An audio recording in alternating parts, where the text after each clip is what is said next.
ಎಲ್ರಿಗೂ ನಮಸ್ಕಾರ. ದಿನಕ್ಕೊಂದು ಕಥೆಗಳಲ್ಲಿ ಇವತ್ತಿನ ಕತೆ ಸಿಂಹ ಮತ್ತು ಇಲಿ. ಒಮ್ಮೆ ಕಾಡಿನಲ್ಲಿ ಒಂದು ಸಿಂಹ ನಿದ್ದೆ ಮಾಡ್ತಾ ಇರುತ್ತೆ. ಆದರೆ ಒಂದು ಇಲಿ ಅದರ ಹತ್ರ ಬಂದ್ಬಿಟ್ಟು ತನ್ನ ಚೇಷ್ಟೆ ಮಾಡ್ತಾ ಇರುತ್ತೆ. ಸಿಂಹದ ಹತ್ರ ಇಲಿ ಚೇಷ್ಟೆ ಮಾಡ್ತಾ ಇರುತ್ತೆ. ಇಲಿಯ ಕಾಟ ತಡೆಯೋಕ್ಕಾಗದೆ ಸಿಂಹ ಎಚ್ಚರ ಆಗುತ್ತೆ. ಇನ್ನೇನು ಇಲಿಯನ್ನು ತಿನ್ನಬೇಕು ಅಂತ ಸಿಂಹ ರೆಡಿ ಆಗುತ್ತೆ. ಅಷ್ಟರಲ್ಲಿ ಇಲಿ ಹೇಳುತ್ತೆ, ಓ ಕಾಡಿನ ರಾಜ, ದಯವಿಟ್ಟು ನನ್ನ ತಿನ್ನಬೇಡ, ನನ್ನ ಹುಡುಗಾಟ ಕ್ಷಮಿಸು ಅಂತ ಕೇಳುತ್ತೆ. ಮುಂದೆ ಯಾವತ್ತಾದರೂ ನಿನಗೆ ನಾನು ಸಹಾಯ ಮಾಡ್ತೀನಿ ಅಂತ ಹೇಳುತ್ತೆ. ಸಿಂಹಕ್ಕೆ ಕನಿಕರ ಬರುತ್ತೆ, ಇಲಿಯನ್ನು ಬಿಟ್ಟು ಕಳಿಸುತ್ತೆ. ಹೀಗೆ ಸ್ವಲ್ಪ ದಿನಗಳಾದಮೇಲೆ ಒಬ್ಬ ಬೇಟೆಗಾರ ಬರ್ತಾನೆ. ಬಂದು ಸಿಂಹದ ಮೇಲೆ ಬಲೆ ಎಸಿತಾನೆ. ಸಿಂಹ ಬಲೆಯಲ್ಲಿ ಸಿಕ್ಕಾಕೊಳ್ಳುತ್ತೆ.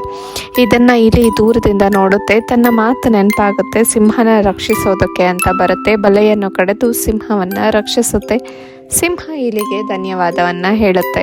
ನಾವು ಕೆಲವೊಮ್ಮೆ ಕ್ಷಮಿಸ್ಬೇಕಾಗತ್ತೆ, ಕ್ಷಮಿಸ್ಬಿಟ್ಟು ಬಿಟ್ಬಿಡ್ಬೇಕಾಗತ್ತೆ. ಅವರಿಂದ ಯಾವತ್ತಾದರೂ ಒಂದಿನ ನಮಗೆ help thank you so much.